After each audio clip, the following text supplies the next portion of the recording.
Y Luchito Williams, a quien lo llamo así con mucho cariño y respeto, tiene una gran experiencia, sobre todo en el trabajo en comunidades difíciles, donde apostar por un sistema educativo diferente dentro del sistema de educación pública es complejo, Luchito.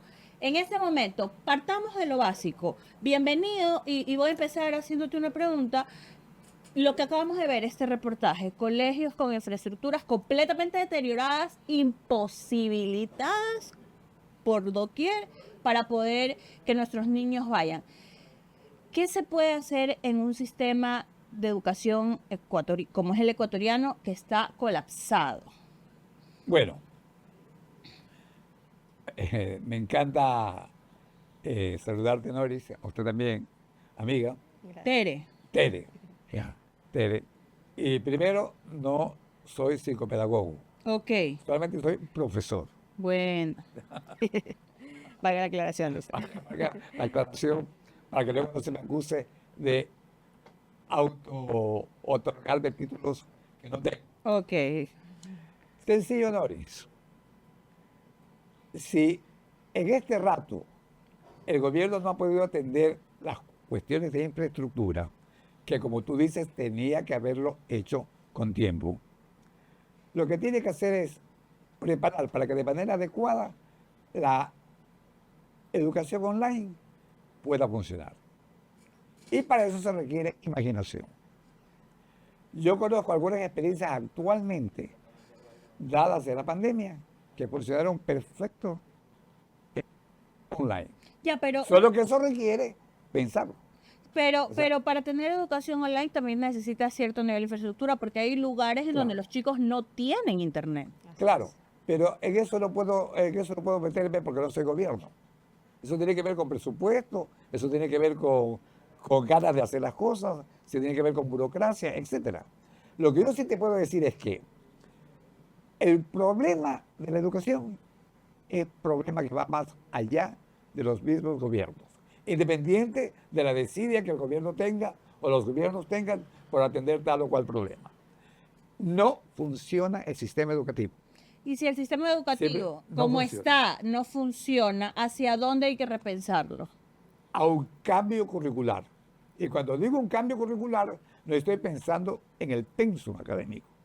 El pensum es simplemente el conjunto de asignaturas que los estudiantes van a tratar en un colegio. El currículo es todo lo que tiene que ver con la educación. El currículo tiene que ver con la filosofía educativa, con la sociología de la educación, con los padres de familia, con el bucetero que pasa frente a la escuela, con el bar, con todo. Eso es el currículo. Por eso es que en nuestra pedagogía nosotros hemos llamado al currículo, al currículo el ambiente en acción. Ya. Entonces, ¿qué es lo que tenemos que hacer? Simplemente trasladar el pensum cerrado, el currículo cerrado que viene dictado por el Ministerio de Educación. No hablo de este ministerio, hablo de toda la historia de la República. El currículo cerrado que viene puesto de arriba a abajo, es decir, está pensado por técnicos de la educación del ministerio, tiene que replantearse y trasladarse a lo que llamamos un currículo abierto, Y que vaya de abajo hacia arriba, ya, pero cuando no de hablas arriba de hacia un abajo. currículum abierto, ¿a qué te refieres? O sea, que todas las escuelas y colegios van a poder decidir cómo enseñar, cómo dejarlo libre albedrío o cómo. Sí, pero es que cuando se ha hecho eso, se habla de que dejarlo libre albedrío el pensum. Y no me refiero a eso. Por ejemplo, a mí me resultó cuando era rector de un colegio que ya desapareció. Por lo tanto, no estoy haciendo campaña para conseguir alumnos. Porque el colegio que yo regenté desapareció hace 12 años. Por lo tanto, no tengo ningún interés en una promoción de tipo comercial. Okay. Simplemente estoy planteando una cosa que a nosotros nos sirvió y que por eso creo que es mi obligación difundirlo. Porque a lo mejor hay que darle a los docentes la idea de que existe otro mundo posible en educación. ¿Sí se me está entendiendo? Sí, pero Ya, entonces, entiende. Entonces, Nori, Ejemplos concretos. En el colegio Freinet, porque así se llamaba, los chicos de los cursos superiores iban a los cursos inferiores a promover la lectura, a dramatizar con esos chicos, a apoyar a los profesores.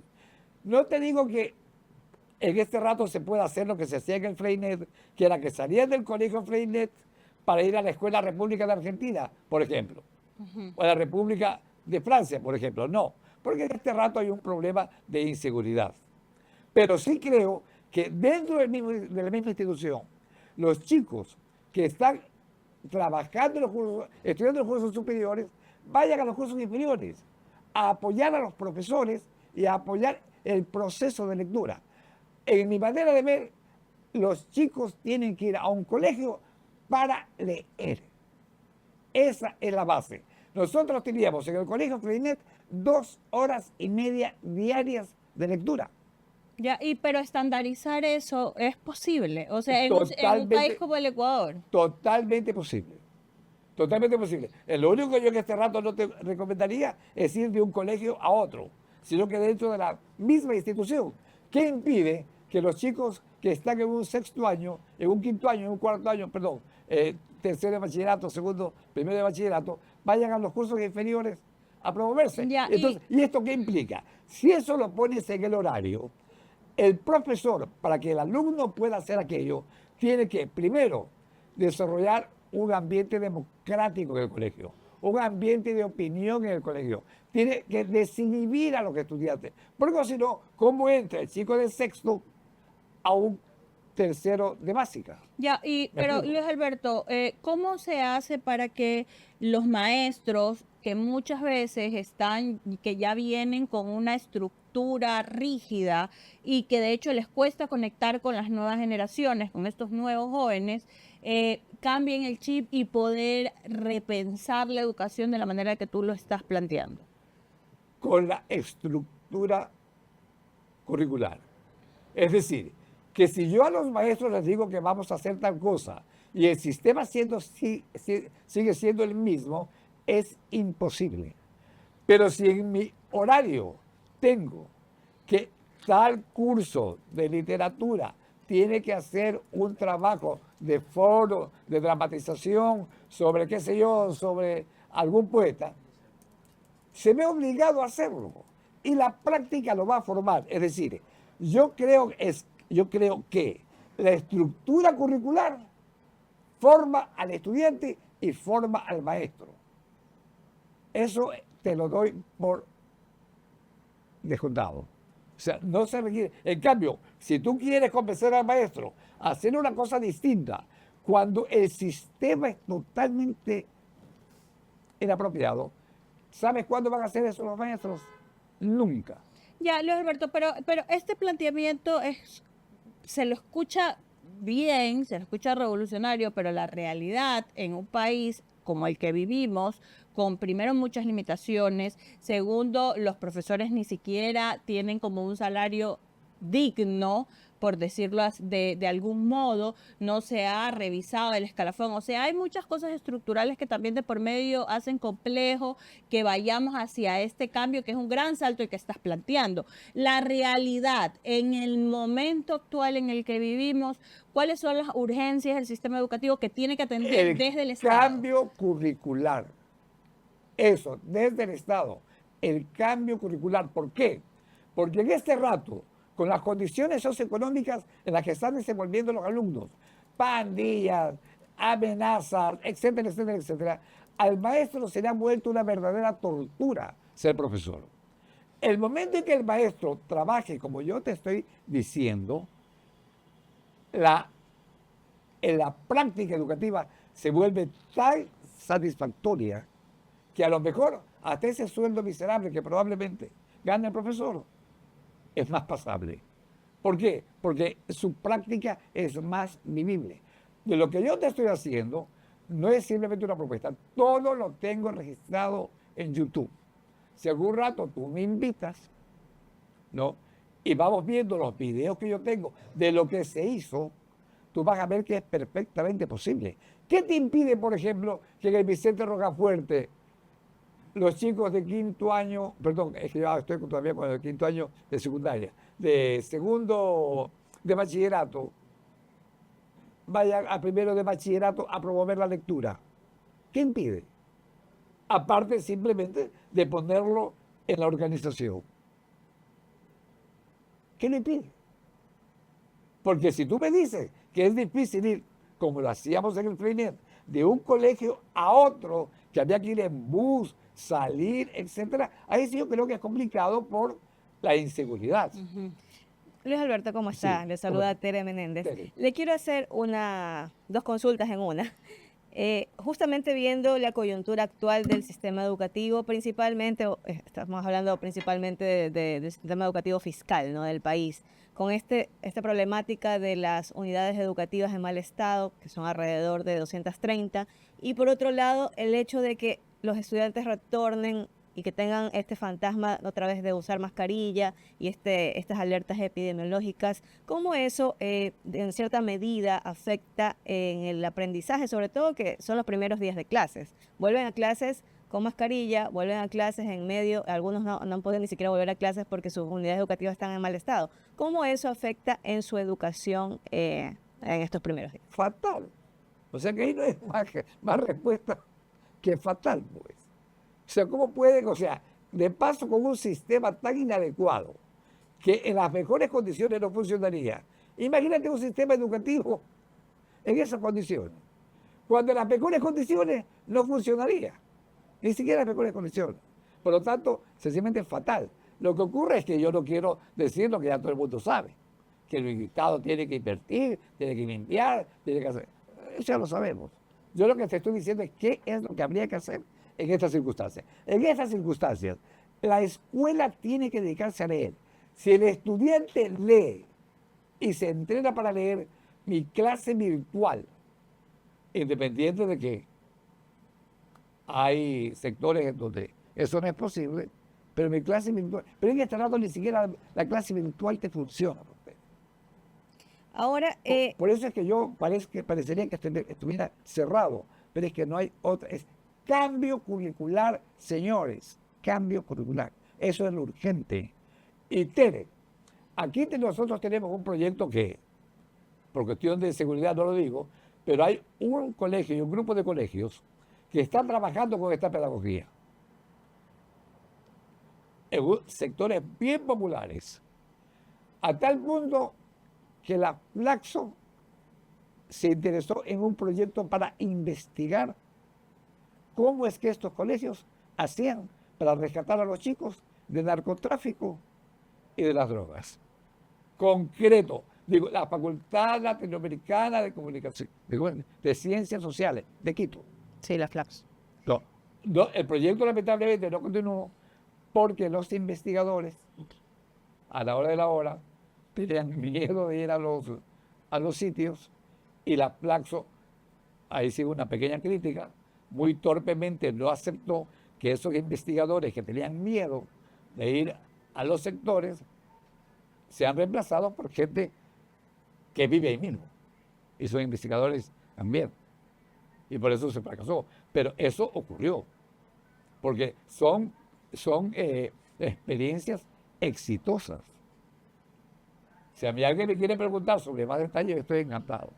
Sí, ahora con respecto a esta regulación que quiere hacer el ministerio sobre el uso del celular en las aulas, ¿hasta qué punto, toda vez que estamos de todas maneras ya en un ambiente tecnológico, muchas veces clases virtuales, qué tanto se debería regular el uso del celular dentro de las clases estamos por el camino correcto en ese sentido? Verás, yo nunca estuve de acuerdo con el uso del celular en las aulas. Te digo por qué. Porque si mi tendencia pedagógica es que los alumnos tienen que desarrollar destrezas y habilidades, el celular es mi peor enemigo. Por ejemplo, te pongo un caso. Quiero hacer pensar a mi estudiante y le digo a mi estudiante, a ver, piensa en 3 sustantivos que terminen en ción con C y en 3 sustantivos que terminen en ción con S. En el momento que yo le doy esa orden a mi alumno, Él se pone a pensar. Si tiene celular, lo consulta. Lo busca en Google. Y me explico. Y está evitando Oye, GPT que yo ahora. desarrolle mis Ya está. intereses. ¿Me explico? Claro. Por lo tanto, eso por un lado. Entonces, nunca estuve de acuerdo con el uso del celular, salvo que en el proceso necesite el celular porque ahí quiero que el alumno tenga determinada información. Ahí sí. Solamente cuando es en mi proceso metodológico, requiero que ellos me busquen allá. Estoy tratando sobre el tema del holocausto nazi. Perdón, ¿cómo le holocausto nazi? El holocausto nazi. ¿Sí puede contar eso? No, estamos en vivo. Estamos en vivo, estamos El en vivo. holocausto es repulsivo. El holocausto, ahí sí, no. Yo busco tal cosa, tal cosa, tal cosa, tal cosa, y los chicos buscan. Eso sí también. Ahora, Claro. ¿cuál es el problema en este rato de la prohibición de celulares? En este rato de asaltos, de secuestros, impedir que los muchachos vayan con celulares, ¿es prohibición de ir o prohibición de usar en clase? No, o sea, no los puedes, en los colegios públicos no los puedes llevar porque si no, ¿cómo los usas? Pero eso es ahorita fatal. Complejo, ¿no? Sí, Eso es me- complejo. Pero la cosa Pero es un arma de doble filo, claro. Sí, es un arma de claro. doble En este filo. rato me parece fatal, pues. ¿Cómo controla el padre en este rato que hay tanto secuestro de que a su chico no le ha pasado nada? O sea, son cosas como muy tiradas de los pelos. Y ya te dije cuál es mi postura del celular respecto a la pedagogía, pero en este rato me parece que es fatal. Claro, por un tema logístico. Claro. Bueno, Luis Alberto Williams, queremos agradecerle por haber venido y conversar con nosotros sobre esos temas. Siempre es importante abordarlos desde una mirada tal vez menos política y más técnica pedagógica, que también es fundamental y necesaria porque el debate de la educación tiene como muchas aristas y al muy amplio. final todas tienen que sentarse en la mesa de una forma bien técnica a tratar de resolverlas para estandarizar en la medida de lo posible algo que no es tan estandarizable, Tere, porque tú y yo aprendemos distintos al final y estamos en un misma aula. Es que lo Claro, peor es la claro que sí. estandarización, Dori. Lo peor es la Pero en un estandarización. aula con 50 alumnos, ¿cómo haces? O sea, debe haber un punto medio para la realidad que vivimos, que no es lo idóneo, pero es lo que hay. En un aula de 50 alumnos, donde la práctica sea leer y los chicos van a debatir lo que leen, a exponer lo que leen, y con esas lecturas van a dramatizar, van a crear, etcétera, etcétera, el aula de 50 alumnos es riquísima. Este sistema, Noris, no es para grupos pequeños, es mientras más alumnos, mejor, porque es más rico el debate, el intercambio. Obviamente se requiere un cambio que haga que el profesor hable menos y dé más paso al hablar del alumno. Ajá. Así es, profesores. O Sí, sea, no es tan difícil. Eso Yo lo sé porque yo lo viví, o sea, lo entonces- sé porque soy parte del proceso. Entonces debería ser más, aprendí. tú deberías ser más abogado del es- diablo. O sea, más cuestióname, revuélcame, Noris. Pero en todo caso, Luchito, te agradezco mucho el haber venido a este espacio. Esperamos pronto poder volver a conversar contigo sobre estos temas que son necesarios y a veces, Terry y todos los que nos escuchan, en tanta coyuntura política de la agenda mediática del día a día, podemos pensar que no es necesario, pero en algún punto hay que empezar a hablar de estas cosas. Porque si no empezamos a hablar de esto, vamos a seguir teniendo el mismo nivel educativo que tenemos y que es lamentable. Gracias, Así es. Luchito. Ok. Gracias, Luis Alberto Williams, Bien, que nos gracias. acompañó esta mañana.